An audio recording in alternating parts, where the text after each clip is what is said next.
Okay, it's time, so lecture is starting. Let's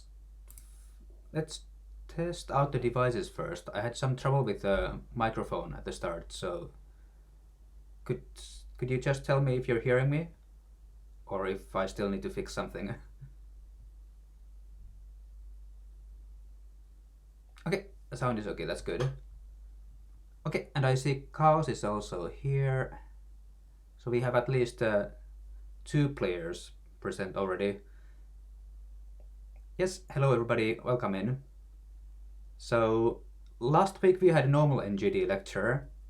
Oscar was explaining about Miai and Tedomari, I think, if I remember correctly. And next week we also have a normal lecture. And now this one, the third Saturday of the month, from now February on, this is going to be a review lecture day. So we have this online league. Some of the participants here, some of the people here are also participating over there. And in the new system in our league now, not all of the games get text reviews, but then some of the interesting games that we don't review we'll cover in these review lectures. So I've taken 5 games for us to look at today. 5 games might be a little bit much, but I'll try to fit them all in. If not, then we will see them in order. So I've tried to put the most interesting ones first, by my criteria anyway. And so if you were one of the players in these games, of course you can ask questions and I will try to answer. Even if you are not the player in these games, then I can still try to answer your questions. But the players get priority if they are here, right? Everything sound good? So Garden is also here, so that's 3 players already. Yeah, so we have the usual 75 minutes. We have 5 games, so that's quite a lot of content. Well, we'll be focusing on the early game, so that's at least kind of a theme for us today. But it's going to be roughly 15 minutes per game, so it's going to be a quick pace. Now let's see, I put some hotkeys. If I do, I still need to do it this way. Okay, so this is game number 1. White is Chaos, 2 done. Black is Tommy P, who doesn't seem to be here so far. So I will just show you the game quickly first, so you get a kind of idea what happened, and then we will see it once more from the beginning. We had Tommy P's usual Sunrise opening, Modern Joseki in this corner, White switched elsewhere. The ranks are, well, kind of EGF ranks. They're NGD ranks, so to say, but I think in this case they happen to be the same as the EGF ranks.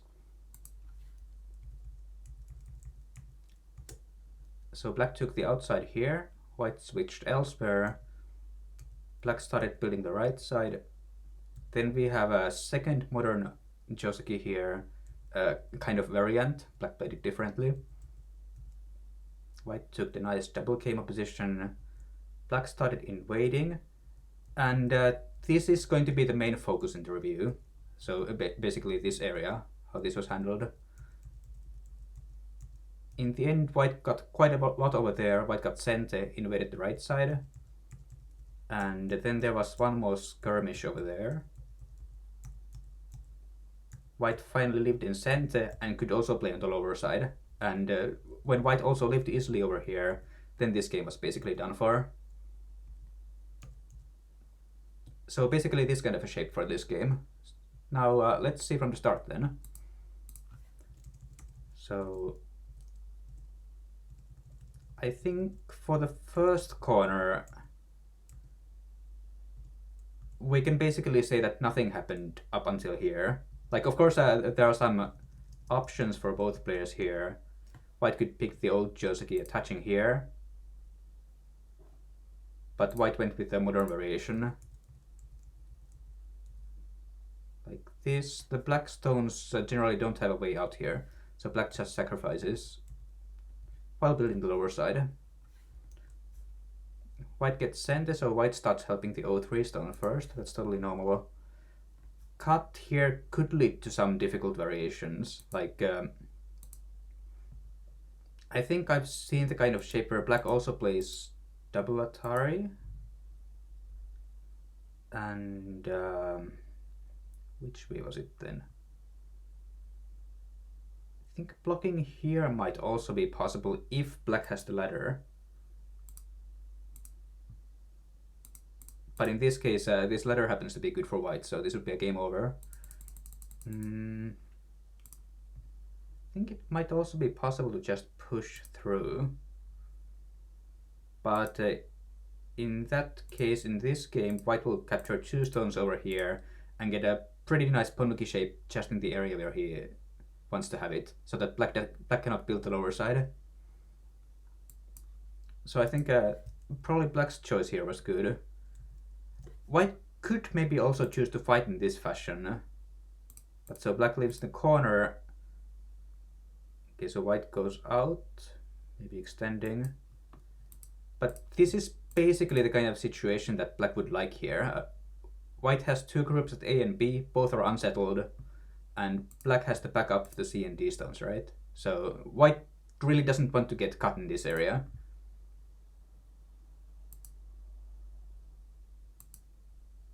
And so white took the corner and black could then just build the outside. What do you think about white Q3? Isn't it more normal to play R3 when black has the stone at Q10? So over here. The corner invasion is definitely also normal. I guess in this case, because the black has the wall in the lower left corner, black would be quite happy to be able to block on this side, I think. This, then the usual Joseki, I think. And, well, black needs to play some move on the lower side, maybe around here. So, well, most likely this result is still even, because we're following Joseki here. But we can say that this way at least black is kind of getting what he wants to, by being able to build the lower side. From white's point of view, white can say that the A stone right now is a little bit weird, because it's not so well connected to the rest of the black position. In the game, black also got to block the lower side.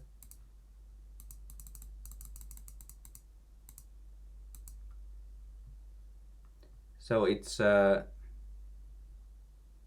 white got more in the corner than in the game. So comparing, wait, where is it? Here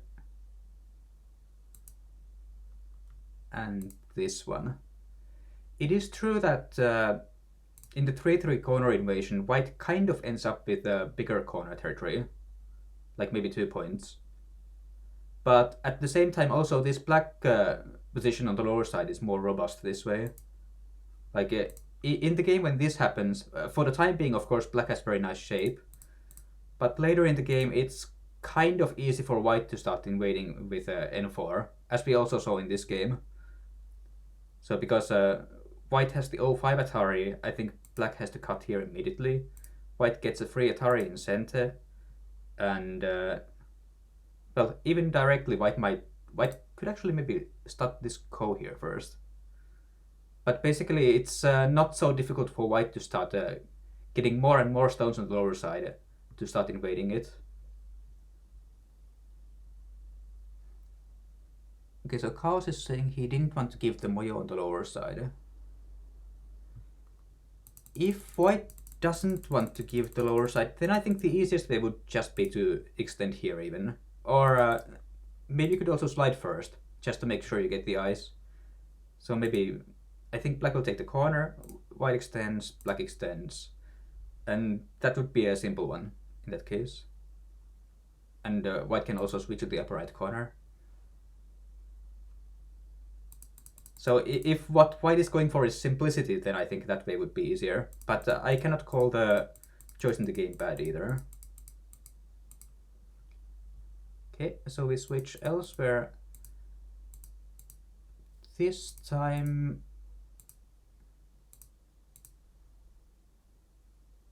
I'm not quite sure, but the shape here for black is just a little bit strange. Like, I'm used to seeing just simple connection here. white hanging connection. And in this game, black might even actually play double honey to keep on building. Something like this. So the direction is basically the same as in the game, but I think black's getting out a little bit quicker at the center. And then there's the difference of the of black having a stone at A instead of B, which will make it quite a bit more difficult for white to try to invade the right side. Like, as we actually saw later in the game, because white had the peep here at A, white was actually able to live on the right side quite easily. Top right was what I had prepared quite a bit, since I was quite sure that that will happen against Tomepe. Yeah, Tomepe plays this very often. Happens a lot with Sunrise nowadays. But yeah, the sequence is just a little bit strange, but I think it's still not a very big difference in this game. So then we come to the main point here on the left side, the black invasion and white presses. So of course white could just have taken the corner if he wanted to, and black will extend, and then, well, white is strong, so white can still keep on pressuring black, but I think we will expect that black will somehow live in this area. Still, it's not 100%, and white also gets Sente, so I think this would be a different way for white to play. Instead, white gets the outside, and black then also insists on the outside. So now it's a little bit like black just approached, white kicked, and black played the honey, which is still possible, of course. But strictly speaking, when this happens, the shape move will be to go into the corner. So I guess if we go with the modern moves, white will play this one. And maybe in this case, black will just play 3-3 and extend here to live in the corner. And we got a raid. Istiseki is sending a raid. Istiseki is also one of the players this time, so that's good. Yeah, so this here would be black's choice if black was fine with the corner. So black will just live there comfortably, and white will maybe play a second Keima in the center. Kind of classic Moyo versus Moyo game this way.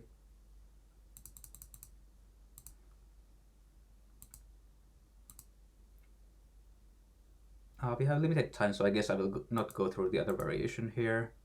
But yeah, so black insisted on the outside, which should be possible as well. But I think the main details come after this one. So black played the extension, which let white play a pincer.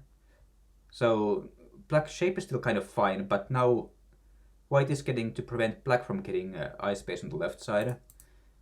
Arguably, it might have been easier for black to play something like a one-space jump here, for example, one-space extension, I guess, like this. So if white cuts, black gives one stone. Does white extend or capture? Maybe extend. And black could basically play like this. So this would be a kind of easy way for black to start living on the left side. Well, white might still attack, but it's not so easy to kill. Like this, for example, right? And if white doesn't cut in response and plays something else, then I think we can say that this is just immediately better for black than the game. Okay, so white got the pincer. Black's attachment is normal sabaki. And with the extension here, things got a little bit hairy. I guess it should be to go back, but anyway, white will extend here. And if black tries to cut, then it's just not working out. Black will get captured in this fashion, even with all the sentimos here. So this should happen, and then somehow black just needs to move out and try to get enough space. I guess it still should be able to live like this, for example. With the bump, now black is in trouble, basically. And also the Keima here was probably an overplay, since white will just cut. Connection. Okay, cut is free. And like this, basically, we can say that black is not dying, but black didn't get anything more. White got territory on the left side, white got the upper side, and white got center. So now we will say that white is ahead, but maybe the game is not quite decided yet. Then white invaded the right side, which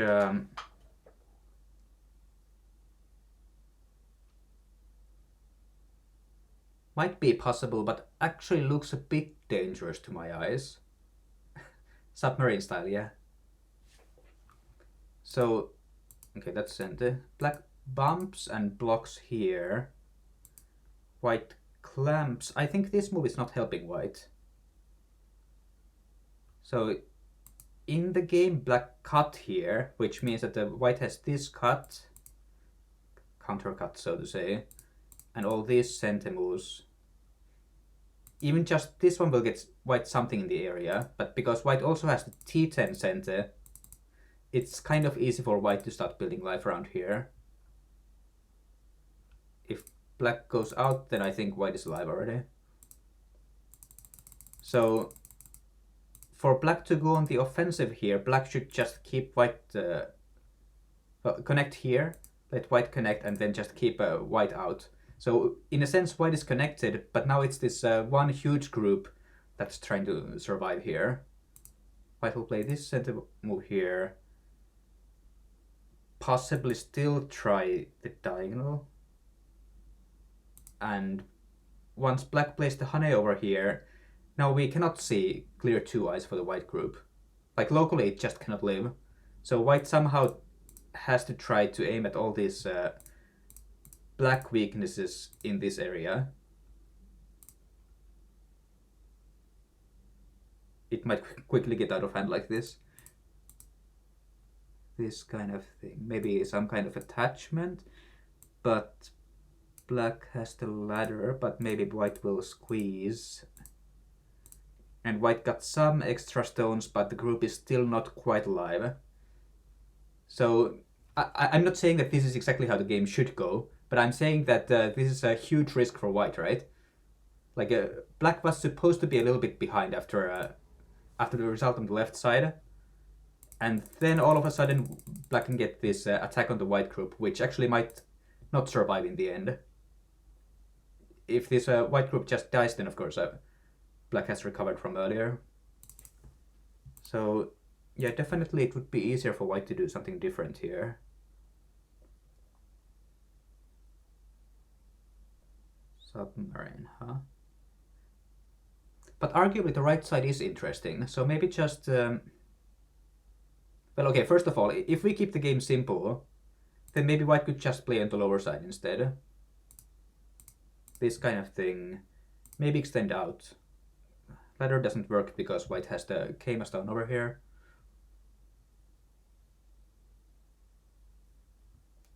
Is it worthwhile to continue the attack on the left? Continuing the attack could be possible as well, but black basically has this exchange already. So the best white can do is probably get something like this kind of Keima and maybe one more jump, and that's about it. But so, because the black group is a little bit weak, it means that white has some extra power in the center, and that can be used to, for example, well, it can be used as backup to invade the lower side, for example. And yeah, the S6 area is also open. I don't think white's in a hurry to play there, because black probably also doesn't block at S5 so far.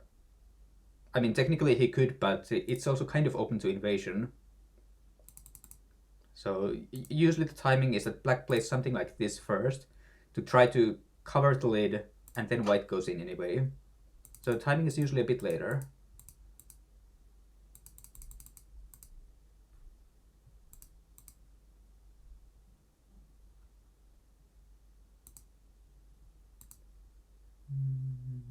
Keep an attack. I guess the easiest way would be to go on the lower side. Like, to me it looks like this is the easiest way for white to keep the game under control. Like, it's not like white also has to invade the right side. Even if black gets to block here, let's say white can even just add a defense on the lower side for the group there. Let black build the territory, and then white can just continue normally. Because in the end, the right side is basically all of the territory black has. White has the upper side, white has the left side, lower right corner, possibly something in the center. Submarine was what I saw Katago doing with Sunrise and top right with that shape. Lower right was different. So possibly there's some kind of AI sequence that will live more easily. Or of course, if black wasn't quite as strong here in the lower right corner, like if black wasn't just able to block white off like this, then it could also be different. Like even if just most of these stones didn't exist, it would basically mean that white would get out already. So that would also be different then.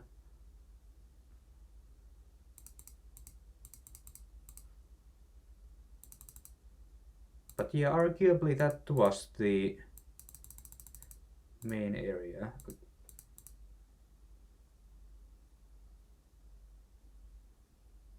Sometimes also with the AI you see the kind of thing that it tries to attach here and play some kind of honey move. And for example, if black just goes all in with the captures, white might just play all the forcing moves in this fashion and then forget about the right side. I've seen this kind of thing as well. So basically just to make sure that the right side doesn't get even bigger.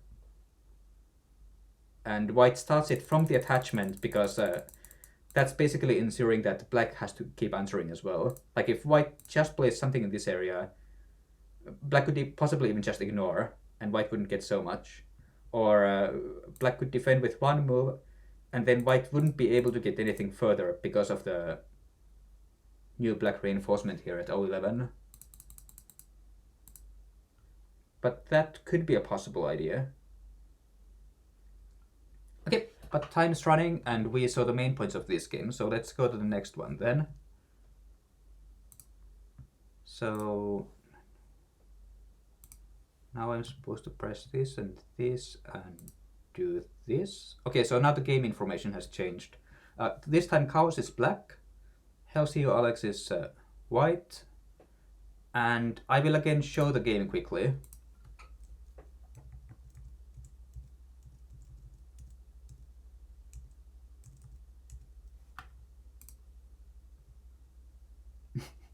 Thanks for going in depth with this game that should be left forgotten. You're welcome. Go Davis here also. Hello, hello. And Siku. That is a cold Nago in the background, yes. There's lots of snow outside, so I'm keeping it safe here.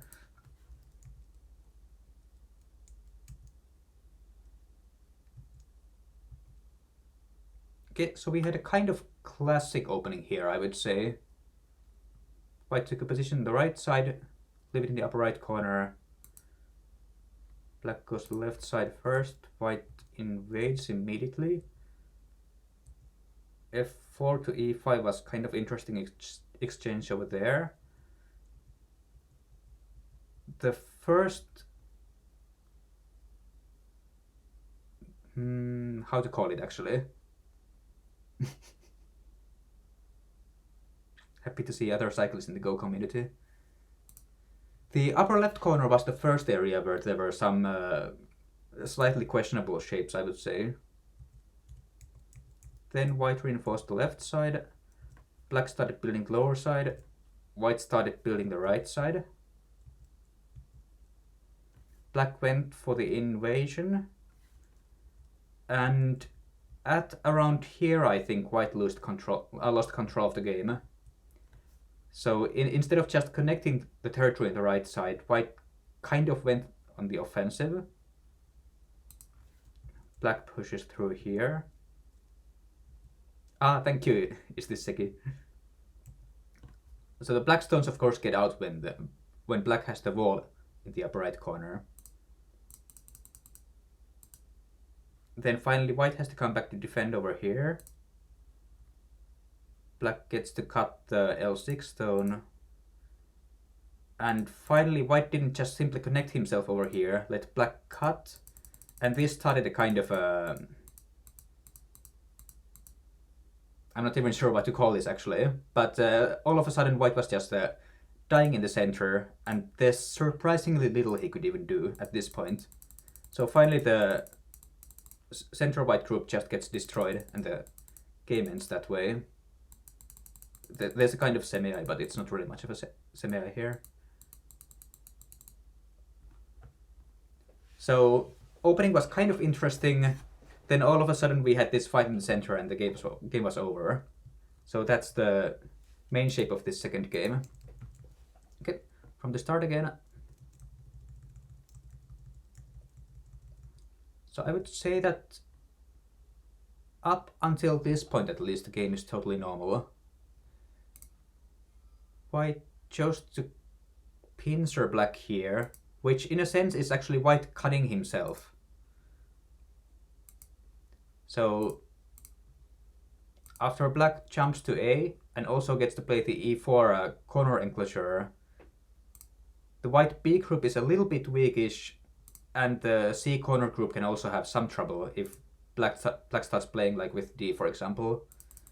So possibly at this point white should just play from the corner directly. I mean, this would be the normal way to play, but most likely there's not a big difference so far. This happened... I'm not quite sure what the F4 E5 also is, because this is making black stronger facing the left side.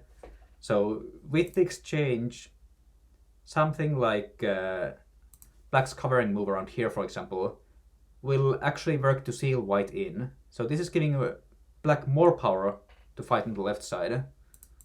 Whereas if the exchange didn't happen, then usually white could just get out easily enough anyway. At least this exchange will not be helping white here. So if this were to happen here, I think usually white would continue right away in the lower side, because it's become possible for white to create a group over there. Instead, white switched elsewhere, which usually just means that the exchange is going to become a good one for black, because black's shape just became stronger over there. Okay, but first we have the upper left corner. So it's a little bit difficult for white to fight here, because black is so strong with J17 stones also. So taking the corner is normal, I think. This one... I'm pretty sure that the E14 cut right now is pretty huge. Like, it's requiring white response. And, well, even if black just adds another stone here, it's worth a lot of territory. The black group becomes completely strong, and that'll make it easier for black to attack white on the left side. Yeah, so white should most likely have started with a connection, especially since the shape here doesn't have any problem. So if I'm to guess what Helsi or Alex thought about here, it was like black would peep and then go down to attack the white group's eye shape, which is actually quite severe. But I think white has a good counter to this one. Can anybody see? Pretty sure there's a good counter.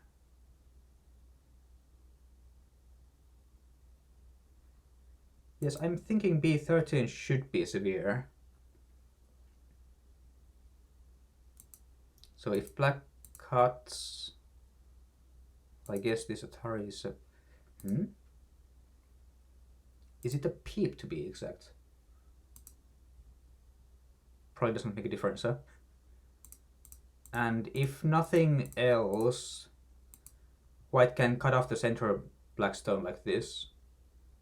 Well, I guess the A15 for B15 didn't do much. It's better not to have it, actually. Just like this. D12 first with B. Ah, D12, huh? Yep, that's a second possibility. White could start directly here. So if black plays the Atari, two options actually. White could connect. If black connects, then white can just get the stones.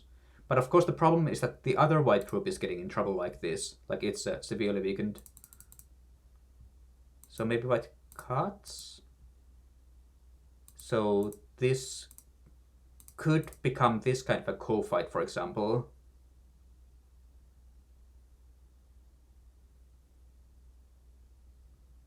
In this case also the white left side group maybe can manage, so this should be fightable.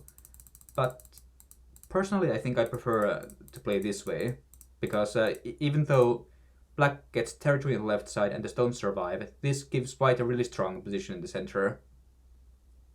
Black's probably forced to fight with something like this cut immediately, leading to something like this.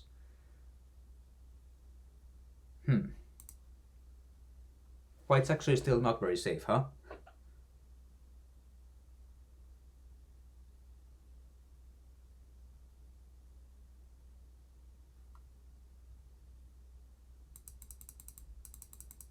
D12, B11.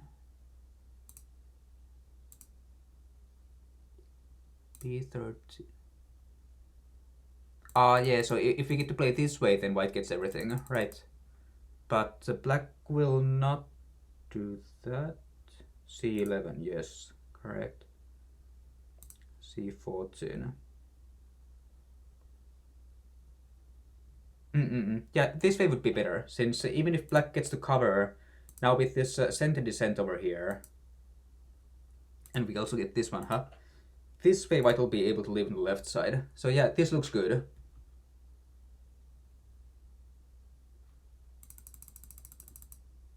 Difficult reading scenario, huh?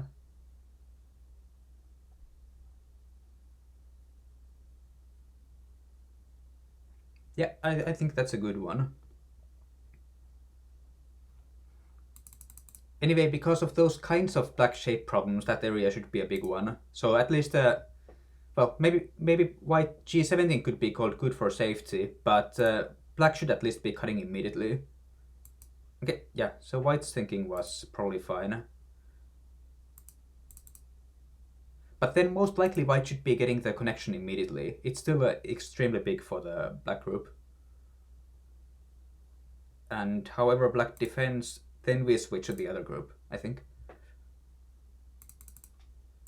In the game, white played again in the corner, and I think finally speaking, this ended up just the way white would like it to. Like black kept the corner, but white also got to reinforce the left side group.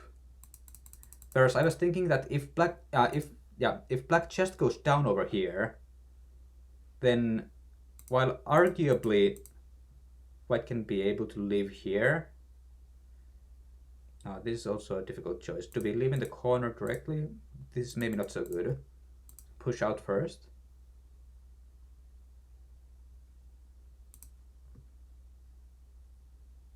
Then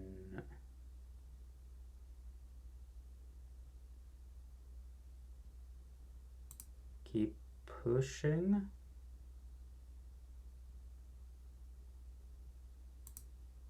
Maybe something like this.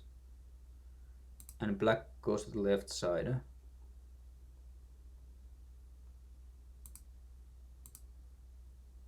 Something like this might happen.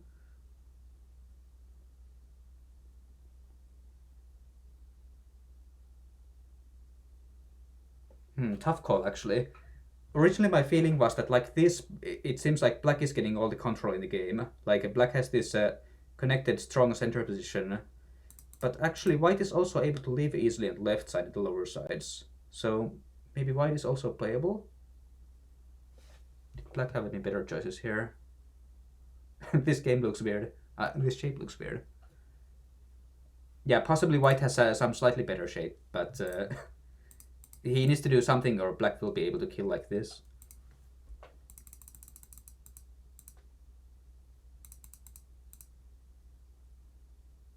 I guess arguably black could just take the corner.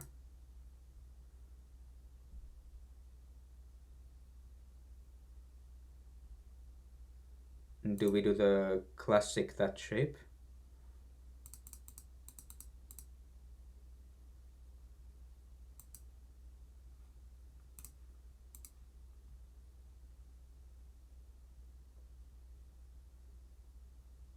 Yeah, black had all the center control in the other variation, but this might actually be easier for black to play this way because black keeps the corner, and black still also gets power to attack white on the left side.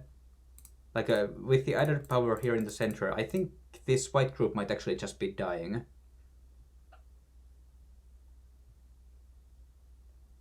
B13 is playable to leave or exchange. Yeah, that's true. So for example here, white could... Not sure actually. Like even if you get to play these, after these ones black is fine. So black can just cut and kill white. So it's not so simple actually. B13 is a good gote move for white to start living, but it doesn't live unconditionally. And if white just reinforces here, then black will also get the peep.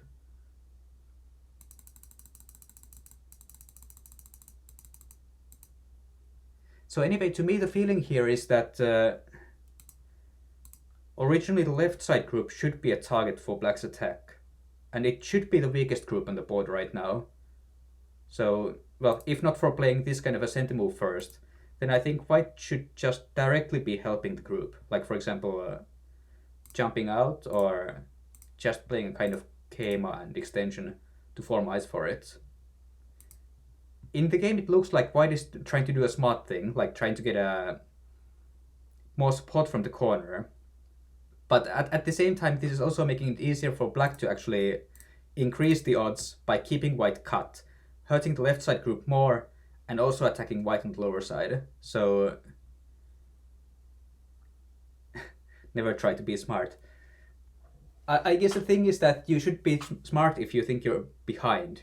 You should try to be smart if you think you're losing the game. So you should be creating complications for the opponent. But if white's argument here is that the game is still even or fairly even, then white should be trying to play normally instead of trying to stir up trouble. But yeah, so finally black made white's play smart, right? Black gave white what white wanted.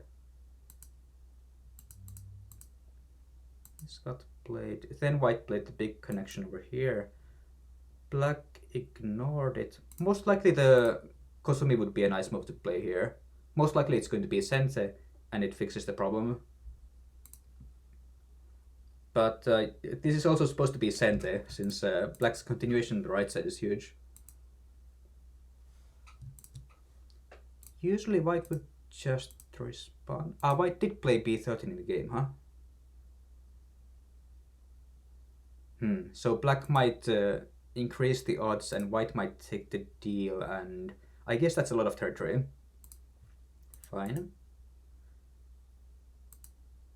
But I'm pretty sure that at this point black could switch elsewhere.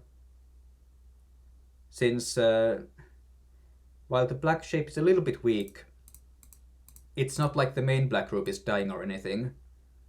So white gets some profit by cutting off one black stone here, but at the same time white lost everything on the right side and has two kind of weak groups. So I'm thinking white had to go back to the right side at this point, which is actually fine because the best black can get on the left side is something like these forcing moves. So we can still say that white got territory on the left side. Hello, welcome in.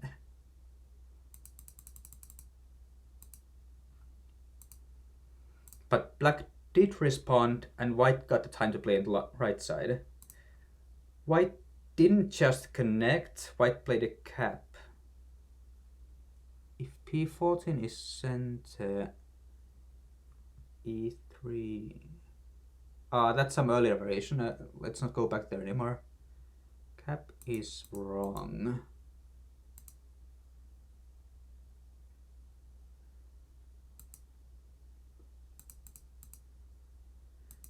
Actually, arguably in the game, when white got to play the center moves and also come back to the right side. I don't think the loss is so big for white. Still, black is probably happy to be able to get this jump. And if white just connects, black keeps building the lower side, and maybe not this big. Let's just seal it in. Something like this. Which is still pretty huge if that's all territory. But maybe white can jump here. Well, black will keep on building. So if, for example, this happened, it's not exactly a disaster for white. But we can say that white also didn't really profit anything there. Like, from white's point of view, it'll be easier to just defend. Let black play the jump or whatever. And now, because there's no urgent ongoing business, white will be able to try some kind of invasion sequence on the lower side. Like, I don't know, maybe try to play around here. If black goes on the offensive, then try to move in. Try to at least get a call for life, for example. It should be possible with this much space over here. But basically, when the situation looks like this, we have the urgent business on the right side and second kind of urgent business on the lower side. Like, how much territory is black going to get there? So then white's decision in the game of creating one more busy area actually kind of just backfired on him. Like, finally he had those center stones he had to actually look after, and that made it possible for black to build the lower side. I think black could even just have a cut here, because the two white stones are getting so weak right now that white really cannot attack black. He can form shape around here, but then black moves out. He can pull back, black plays diagonal, and there's basically no way to seal this in. Like, no matter what kind of a super cut shape you're trying to build here, it just cannot work out, right? Like, most likely white's just going to die first here.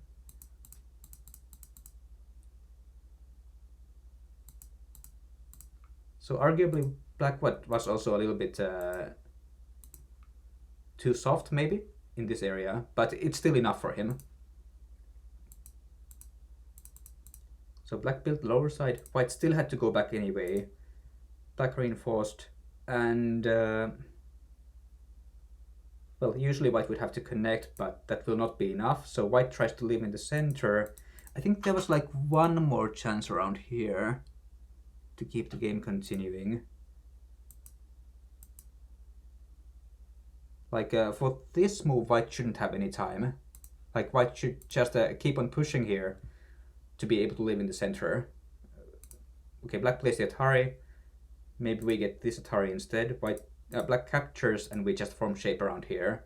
So the 5 stones can go because they're just 10 points at this point of the game. They have no further strategic purpose or anything. Well, most likely if we still ask the AI, this is going to be a good game for black. But it's going to be closer than what happened in the game. So then black got to attack. Possibly if white kept on extending, it might be able to live. But the black territory is going to be huge anyway. And most likely after this point, the group is just dead. So then this game was over. Okay, we're running a little bit slower than I thought. There's 3 games left, but it's possible that we only have time for 2 more in that case. So next one is going to be, let me get my memo up from here. Next one is This is Seki with Kopio Vastava.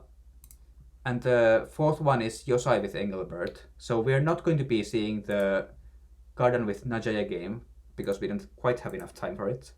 Sorry about that. Okay, 3rd game. So here we have, need to put the data up again. So white is This is Seki, 3Q. Black is Kopio Vastava, 4Q, our new member. And let me just scroll through the game again. So we had a kind of new Joseki here in the lower left corner. Kind of interesting variant of it. Also a 3-3 variant in the upper left corner. White built lower side. Then some exchanges on the left side. I think there's some precision issues we need to go through there. White kept building his moyo. Black switched to attack the upper side white group. Then we had a kind of interesting exchange over here. So white sacrificed the group, took the right side instead. Then AI center move, I guess. Then black tried an invasion. Was a little bit too difficult, most likely. Finally sacrificed it. And I think basically at this point of the game already, white is beginning to have a bit too big of a lead. Because when you think about it, black's territory is only on the upper side. It's not quite that big. And white has almost the lower half of the board, minus the lower left corner. And also white got to capture a little bit more on the right side. So basically with the final capture here, then the game was totally over. Tengen win the game. Okay, let's go from the start. So here we have first the lower left corner Joseki. Is this some new Yunguseng thing or something? Yunguseng Dojan Joseki? Does anybody know? Because I didn't used to see this white h3 and black c3, and now it seems like it's all over the place. Yeah, it's a very deep Joseki, yeah. I actually also had to study this with the AI just to be able to have this lecture. I'm still not quite sure I understand it. Manages to trap my opponent every time. Yeah, so that does seem to be a good thing about it. Okay, yep. Yunguseng, it's not new. Okay, so I'm just getting some lag in that case.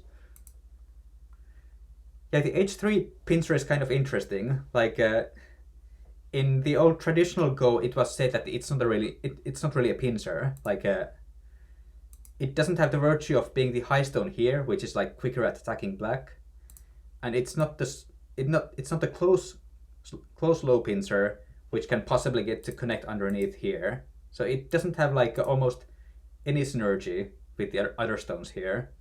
But then at the same time, AI likes it. And well, besides this attachment, which is a possible move, black could also play the outside Keima, which also has the problem of becoming a difficult AI Joseki. Like one of these crazy variations. Possibly like this. Like this. And, well, this is one of the possible variations here. But suffice to say that even this one will be a mess. If black wants a really simple one, then I think the old Keima is still one of the better ones. So if we play the Keima here, black aims at the press over here, or next he can play this Keima, and this time it'll be much more difficult for white to try to cut it. So with this one, I'm thinking usually probably white plays this kind of Keima, and maybe black will just play this kind of a press immediately. So this can become this kind of flexible Joseki where you don't need to memorize the sequences. But okay, let's go for the attachment. So white cuts, plays the Atari, then extends. And as far as I could see, actually, if this gets played, and if black plays Atari from this side, letting white play, for example, d7, this is actually kind of even, this kind of a result. Like, of course, white's result looks better, but white also has played one more stone in the area. So overall, if black connects, if black plays first on the right side, the whole balance of the game is basically even like this. So this is most likely the easiest choice. If black wants to be tricky, then he can play the press over here.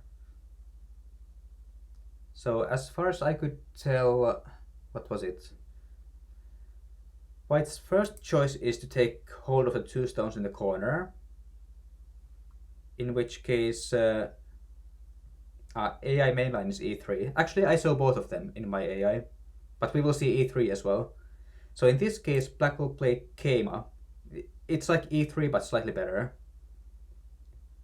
So well, white can also directly connect, or white can maybe more normally play this hanging connection.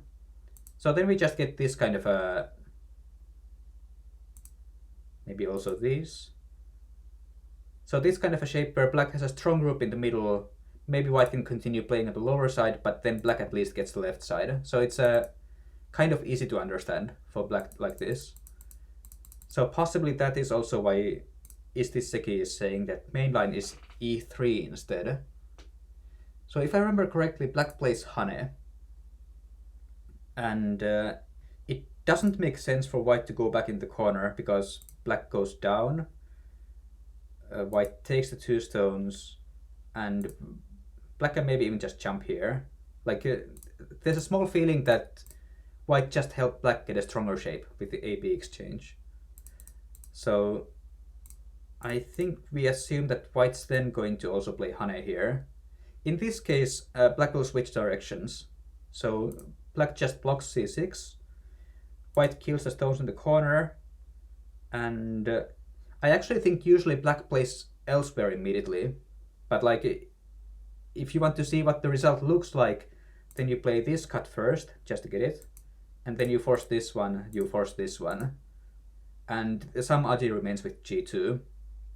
But so it's this type of a result. The black group is strong enough that you even don't have to play an extension, but if it's a game where it might come under attack, then maybe you just play a 3-space extension. Kind of looks like the usual Joseki, right? I mean, this one. So there's some complications.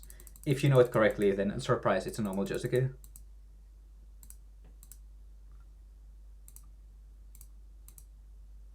At the same time, I would argue that because black can go for the outside, or black can take the corner. So this is actually giving a lot of flexibility for black in the game. Well, early on it doesn't matter, but if you play this later on in the game, you basically tell black, you can choose. Do you want influence or do you want territory? And that's usually not a question you want to be asking. Usually you want to be the one choosing, right? You don't want to let the opponent do whatever they want. So probably for the early game this is fine for white, but later I would play something different.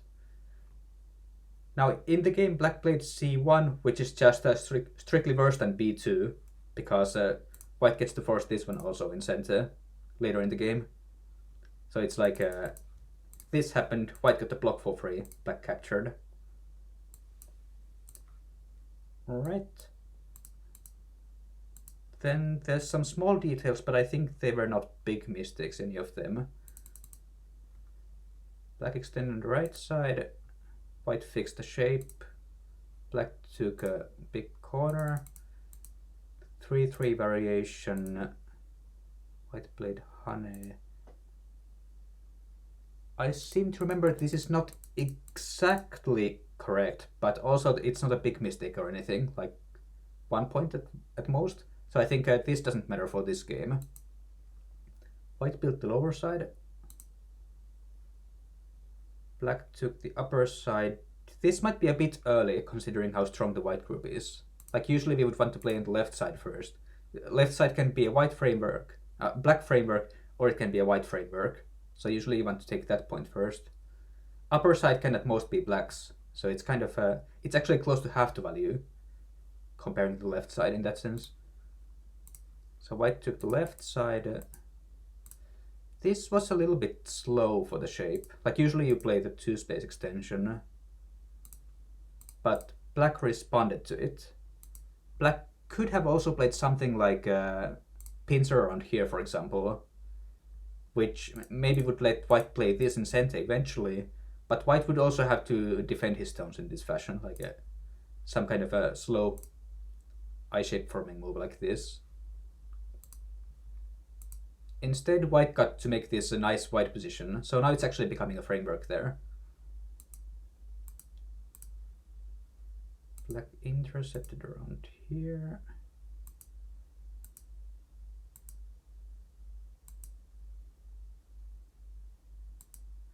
And white cut.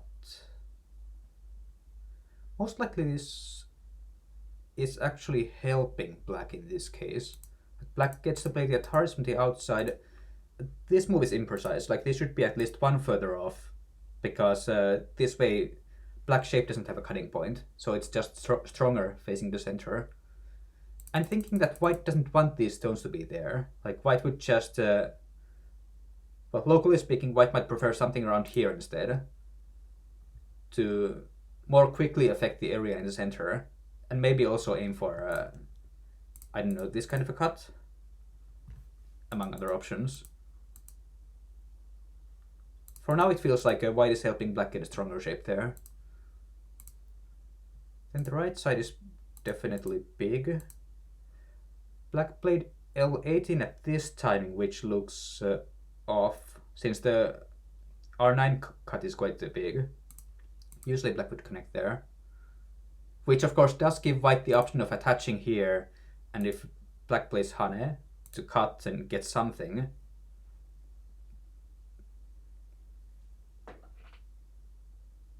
Actually it is quite big, huh?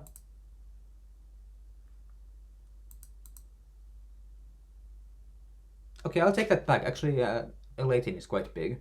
So white gets the cut, and black is supposedly getting this one in center by threatening the white group. But white decides to sacrifice it. Now let's see this one. So white could also just live, but that means there's going to be a co-fight later with Q19. So locally white would like to play this Atari over here to live immediately, but that would be letting black play on the right side, connecting. So now black got to play L18 in center. Ah, hi Kopio vastaava. Just going through your game. If you have any questions, you can just ask.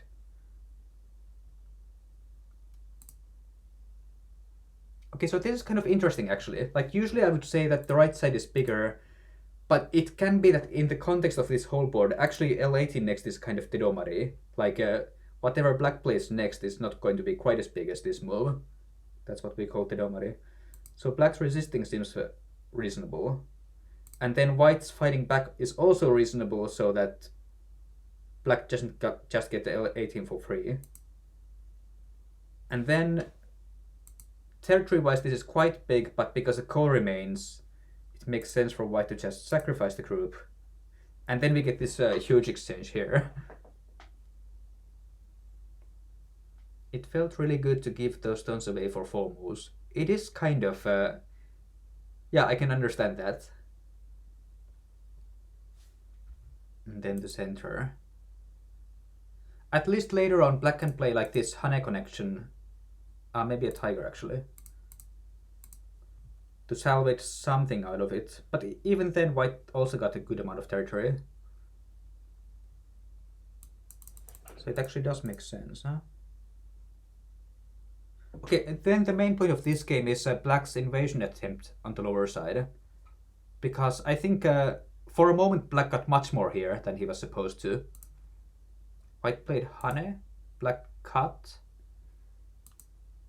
And I'm thinking white could even just extend here, no?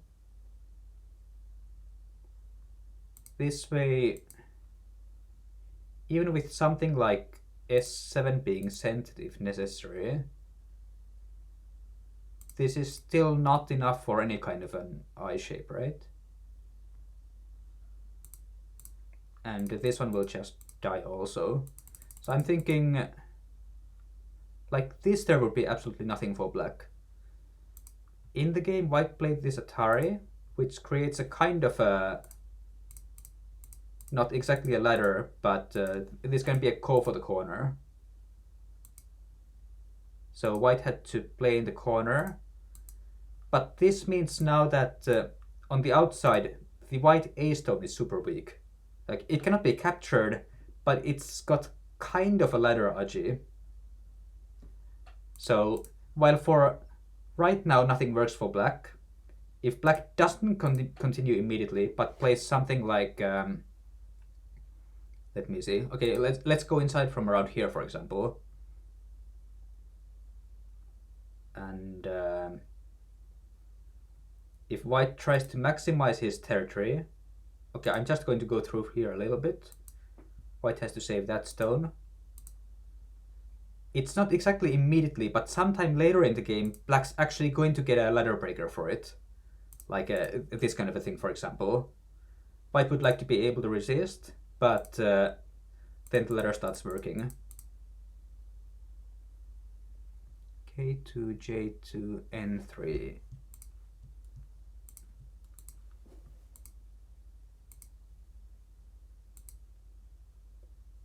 O4, M2 could work. Possibly yes, since also stones around here will be a center for the ladder. Like then black can aim for this kind of a thing, right? So that's a possibility. I'm thinking that if black plays here, will white just take the stone actually? But of course then also black can connect in this fashion. So probably endgame wise we can already call this a minor success for black. The point that I was trying to make here was that because of the remaining aji at A, if black just keeps on aiming for it, at some point white basically has to come back and fix it. Like there's so many different ways the ladder could break down that it's possible that white just has to play this direct defense anyway. And that's giving black 2 moves in a row on the outside. And of course this feels good for white right now, but when you reverse it, it's kind of like black played this one immediately and then white played where? Like N3? Which is totally not necessary, right? And then black got to play a free move. Better to reduce than continue to invade. That's a difficult question. Like, basically when black continues to invade here, it's, in a sense, it's gambling. Like, if you accidentally die here, you will have just basically, you have lost all the aji. Like, as we saw, for example, if you kept on aiming for the ladder, you could have gotten something here, because the white shape was unfinished. If you try to invade on the lower side, and then you end up dying, then actually you helped finish the white shape, and you contributed to white's territory. So what I'm trying to say here is that when you go for the invasion, you have to be sure that it works. Or otherwise, you risk losing quite a lot.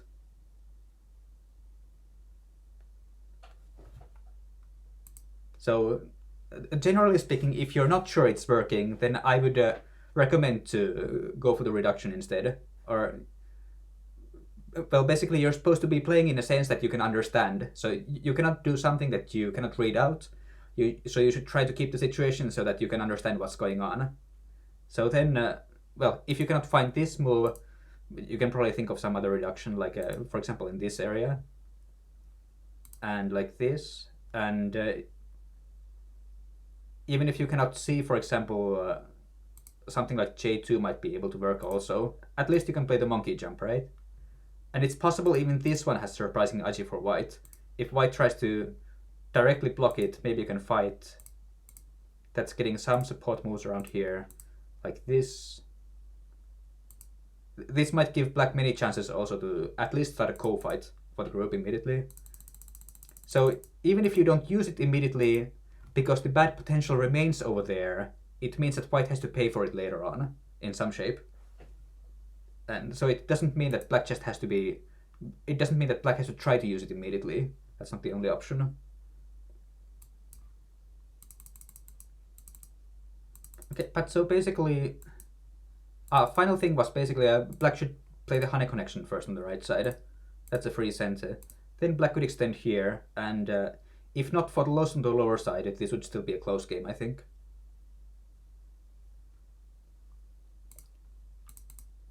in the game instead. Black got finally captured in kind of a unfortunate fashion here.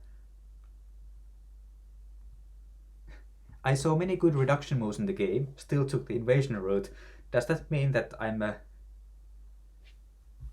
gambling addict, huh? But I kind of get the feeling because successfully invading is really fun, right? But if you invade and die, then it's not so fun anymore. So being able to do the invasion properly is the key point there, I guess.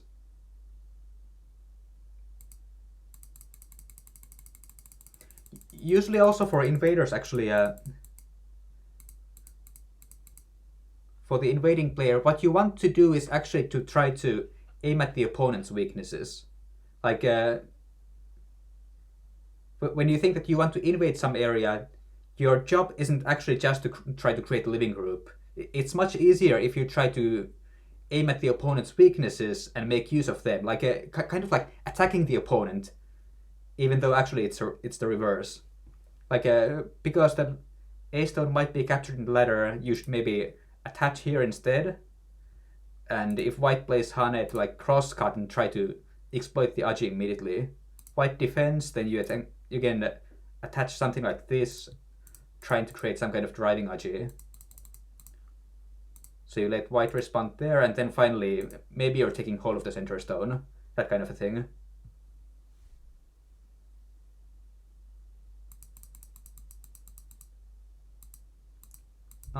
Okay, time is running, so let's go for the fourth and last game for this time, because we don't have more time.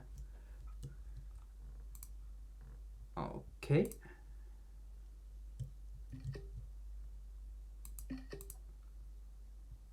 Took some screenshots accidentally. Okay, so the last game will be white Yosai 6Q against black Engelbert 5Q.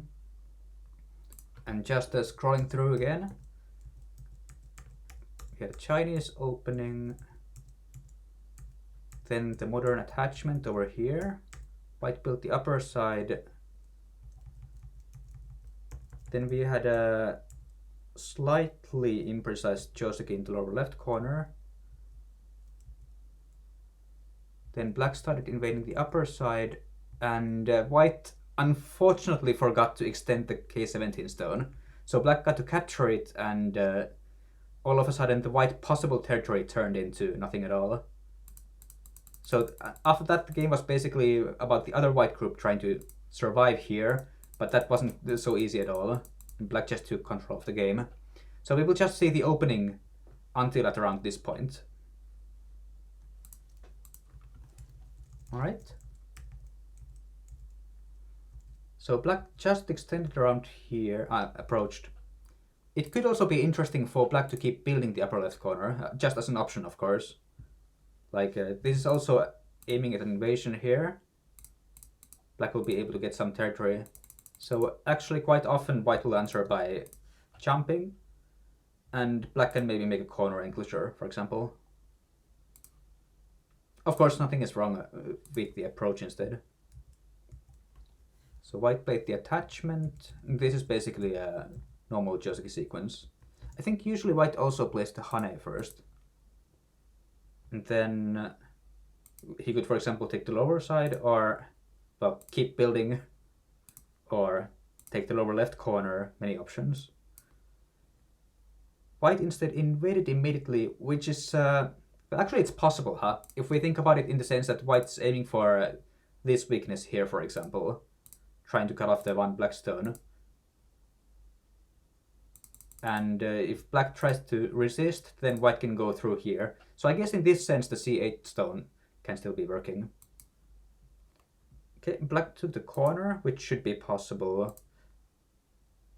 This one... Okay, that's a Joseki move as well. Then I think... Well, usually in this case, black will play the Hane first. So like this, and which one is it in this game? Maybe white will just connect and keep extending. So this would usually be the easier Joseki. Then black might extend here next. This one should be possible, but it can get complex when white plays the honey. I think now black tends to honey in the corner and then attach.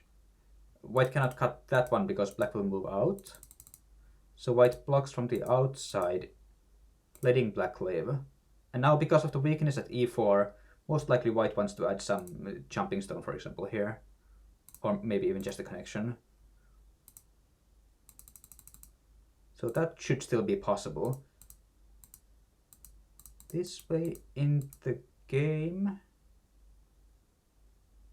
Ah, well, this capture should be this one, but that's a small difference. So in the game, black gets a Ponnuki, and it kind of resembles a 3-3 invasion Joseki, except that black has sacrificed one more stone, and also the A-B exchange is actually not so interesting for black anymore. Like the A stone is actually getting captured here. White is attacking with B. So white can definitely be happy with this result finally. It seems Meow is doing kind of AI check, I guess, for my sequences. That's nice. Okay, so the result here should be good for black. Black also got Sente, reducing the upper side. White ignored it, which is maybe possible, but I might recommend white to just play a one space extension here, just to keep the stones connected. So this way white will have territory, white's groups are fine, no trouble. This way it's possible for black to ignore it and start trouble on the upper side. Like this. So if white now extended... not Keima. Keima would be possible too. I mean, shape-wise Keima is h16 instead of h... okay, okay.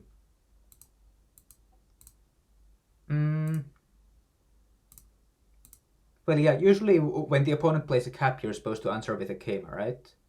In this case... Like, the Keima shape is a little bit weaker when it comes to the opponent's attachment. Most likely it's possible, but this forces me to read, which is why I didn't present this immediately. So, if black cuts... What is white going to do? Simply just capturing the stone. Well, white will be able to connect like this, but it gives a lot of forcing moves to black.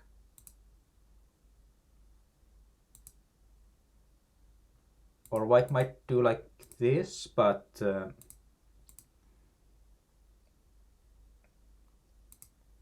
in this case at least, black will get lots of territory here for free. Black could also think about the honey immediately. So this way black will get to push through here and white's just cut off. This looks dangerous. And if white cuts like this, this is of course no good. The other group will be too weak. So at this point white has to come back. But this actually seems fine for white. The central black stones will be in trouble. So I guess black will be cutting first then. Does it leave nasty edge like g7? There could be something, but I think the invasion master at work, huh? Usually, even if this invasion works, it's not a very big deal like this. Because whatever territorial gain you get here, you also make white extremely strong on the outside. Usually it's even better just to play a simple honey connection here, so as to not help white get shape. But wait a second, so even with this one then, if black were to attach...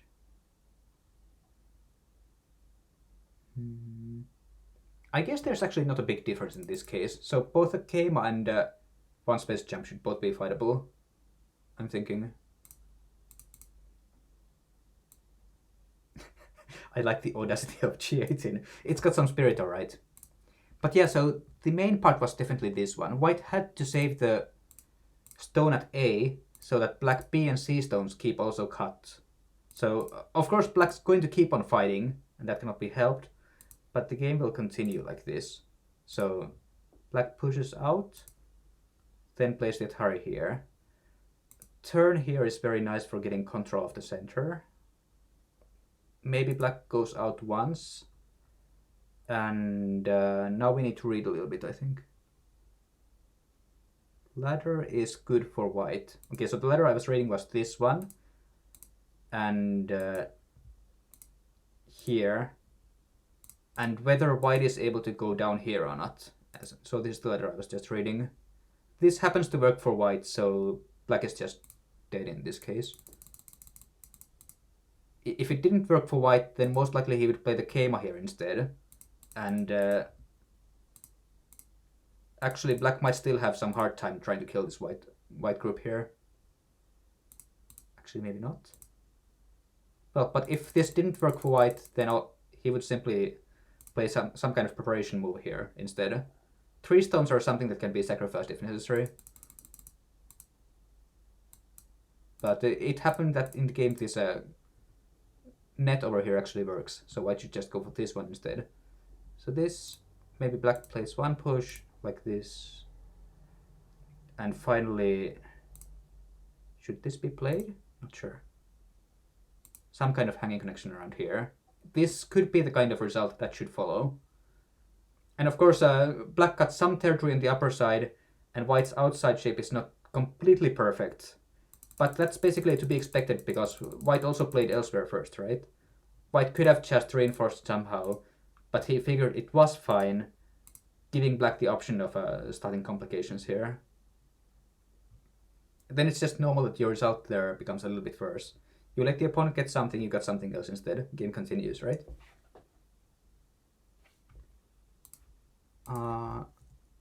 Yeah, so basically once black got to capture the K17 stone, the game is really difficult for white now. Maybe to make ice, white should play a hanging connection here instead, just to be sure that the group cannot get in trouble. But arguably this is going to be a difficult game for white anyway now. So finally it's if you can connect your weak stone, not weak stones, but if you can connect your stones and make territory at the same time, then usually you can just play it. Like no need to think any further. Good enough, so to say. Okay, that's 75 minutes already. We saw 4 games, most of them about the opening. Does anybody have any questions about any of them? We can see a little bit more about some Joseki if you're interested. The ones we already saw.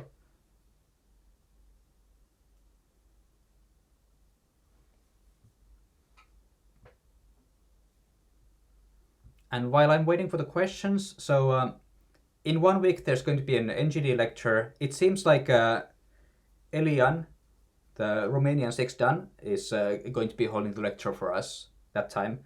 It'll be his first one that time, so hopefully you can join us then. Can we look at H17, K15, M17 on this board? So is that like this, and this?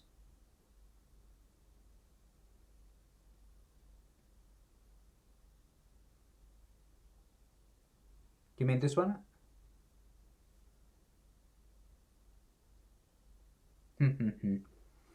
So I'm guessing the argument will be something like even if white tries to swallow the stone, how will actually black go about this? Will black attach immediately?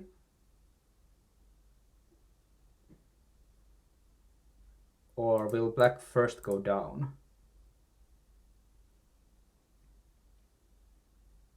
But simply going down means that white can get this kind of bump in Senti, I guess. And if black simply answers, then it looks to me like those 2 stones will just get captured. So it means you cannot go up here, right? You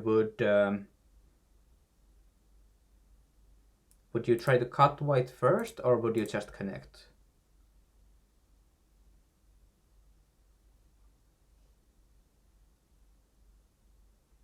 If you just connect, then as white, I think... will I play Hane or will I invade?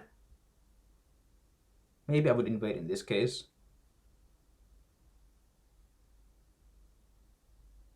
Just connect and claim white is thin. Arguably white is thin, yes, but at least the 3 stones can be sacrificed if necessary, I think. So for now we are fighting the upper left corner. If black just extends, I think I will also just connect around here. So now the white group will be fine. Will black fight? I think black will fight in this case. So we attach in the corner. This is going to get out of control very quickly.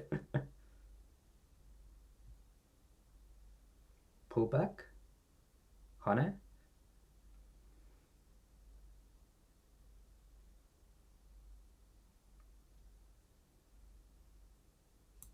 Pull back. White will also... Or will white block actually? White might block.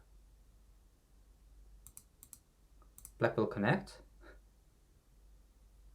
But this has some nasty trouble.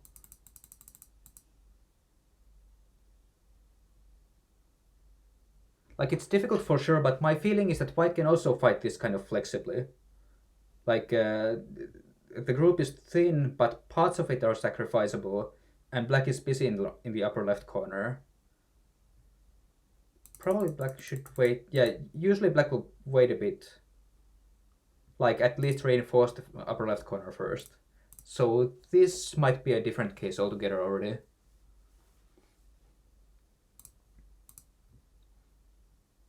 In this case, when black has reinforced, I think I will also change a bit. So I will not simply bump here. I think I will attach instead. Because now black has more stones in the area, so white can expect less for his stones. So white can also be a little bit more careful about his groups. Like, not care about territory, just make sure that he doesn't get under attack so easily. So black can maybe connect like this, and some trouble actually still. Like, for example, if white can force black to be this low in this area, then that's not very interesting for black, I think. For example, like this. So black will pull back. I guess white will just let that happen, keep pushing, black goes back. And there might be some cutting points, so maybe as white I might, for example, play the shoulder hit around here. So let black have the territory and get the outside instead. Possibly.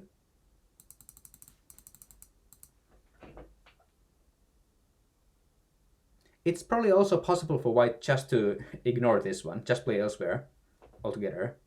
Or I don't know, we can jump around here. Because even if black jumps, we can then connect anyway, right?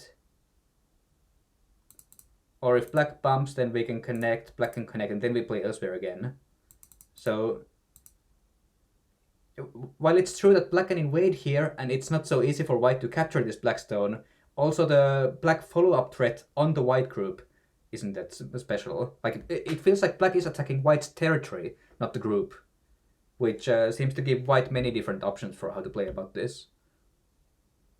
That's usually why I don't mind the M17 invasion too much. That actually reminds me, I've seen something like this also here. Like, usually in this shape, white likes to play the capping jump here. Like, it's a good way to make the group stronger and to make the black framework smaller. So, quite often it's a possible move for black to just play the attachment here. So, well, if white plays Hane, black goes back, white connects, and black can play a Keima. So it's kind of like a... Black got to make this happen, which is usually nice. And if white extends, then black will just go elsewhere. So now we have eliminated the white A jump from earlier. Then possibly later in the game, black attaches here, black bumps here, and, well, possibly continues locally. So the attachment is a kind of interesting move for when black thinks he cannot attack the white group, which is usually the case after a jump here, the A jump. Okay, but let's finish here. So next lecture is in 1 week. Elian will have the control at that time. Hopefully you can join. And thanks for watching today. See you.